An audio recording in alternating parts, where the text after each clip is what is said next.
What's up, guys? Game Fiend for Games, and once again, it's time for another drama script Saturday. Because once again, it's a Saturday, and let's get right into it. I'm going to talk about the WrestleMania 30 card. Right now, it's small. There's only 4 matches, and once again, I'm recording this before I watch SmackDown. So, if there was another match that was added, please forgive me. I don't know it. But so far, we have Taker versus Brock, Batista versus Orton, Daniel Bryan versus Triple H, and now the Andre the Giant Trophy Battle Royal match. Which I guess it's one of those situations where WWE is trying to imitate sports, having a trophy that's named after one of their athletes. Like how there's a Vince Lombardi trophy, and there's a Cy Young Award.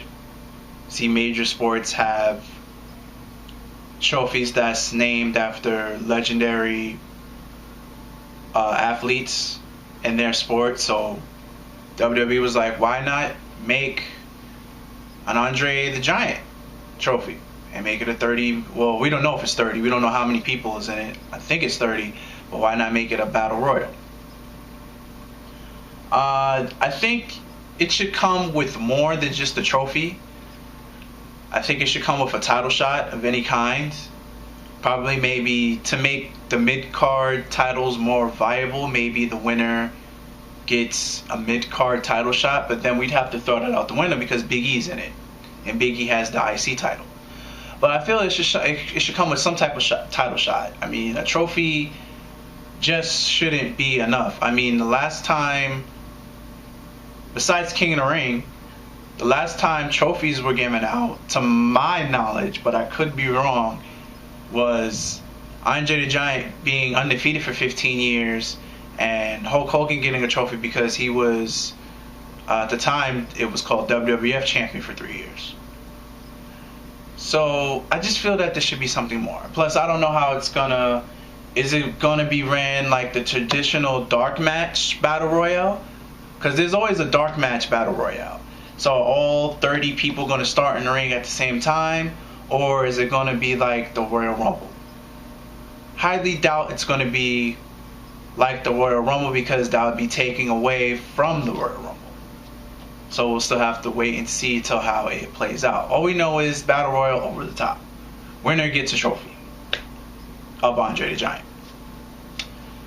So far, we have Undertaker versus Brock Lesnar. People are saying it may not be good. People saying it is going to be good. I'm the wait and type of see, you never know type of person. So I'm just going to wait and see because we don't know. Triple H versus Daniel Bryan should be good.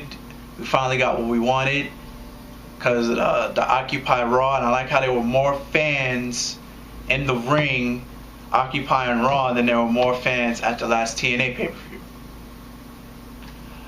And it's going 100% probably confirm that Daniel Bryan is going to win. I highly doubt that the company is going to squash him and Triple H is going to beat him. So let's just say the main event is the triple threat match.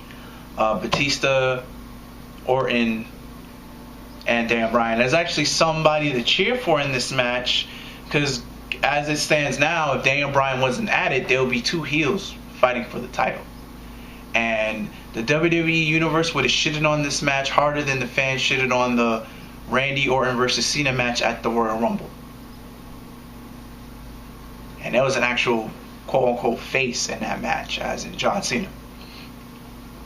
But what is there? 24, 25. When I post this probably might be 23 days left until WrestleMania 30, and there's only 4 matches listed, and it's a 4-hour show. WWE has their work cut out for them. There may not be a U.S. title defense. One, there's no build for it, there's no story for it, so don't expect a title match for it. Because the story with the Shield now is that they're back on the same page and they're back together. When it comes to the Intercontinental title, at last, I can see this happening last second. They may just do a triple threat match between Big E, Cesaro, and Swagger. And then that just may be the end of the Real Americans. Because, as you can see, it's getting to a point where even Zeb Coulter is losing his patience. But if the Real Americans is over with, that means Cesaro's new shirt is only going to last a month, because it does say "We the People" on it. Hence, that Cesaro is part of the Real Americans. But it's not as bad as that Nexus shirt that I have. Shirt only lasted a month. And you know what happened 30 days later? They kicked Barrett out and put in CM Punk. And me and my good friend of mine, Jay Wiggs, and another friend of mine called Blockbuster, we got this shirt when it first came out. And it was only good for a month. Because they kicked Barrett out, they kicked him out and replaced him with Punk. In other news, AMC was reportedly interested in buying the company. What company? As in WWE. As of now, WWE's face valued as worth is $2.6 billion, and that includes everything. That includes the network. That includes NXT. That includes the training facility in Florida. Everything. WWE as a whole is worth 2.6 to 2.8 billion. That's how much worth. That's the value of the company. Vince is not selling this company for crap. I can just tell you that flat out now. I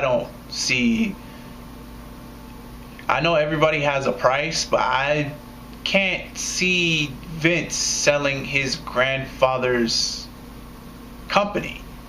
And Vince is the main reason why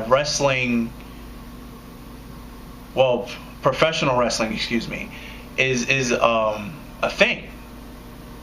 He's been the one to bring it up a level each and every time.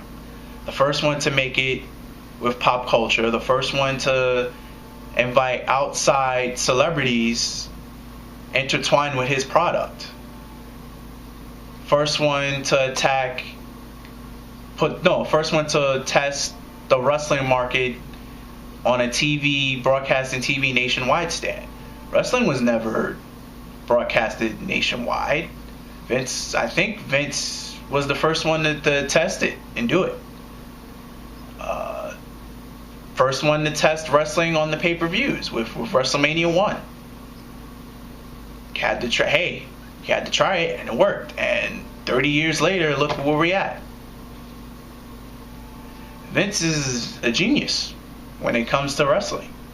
There's no doubt about it. But yeah, AMC Networks was thinking of buying it, but there's no talk about it anymore. Because I highly doubt Vince is going to say, is it that the same network that Walking Dead is aired on?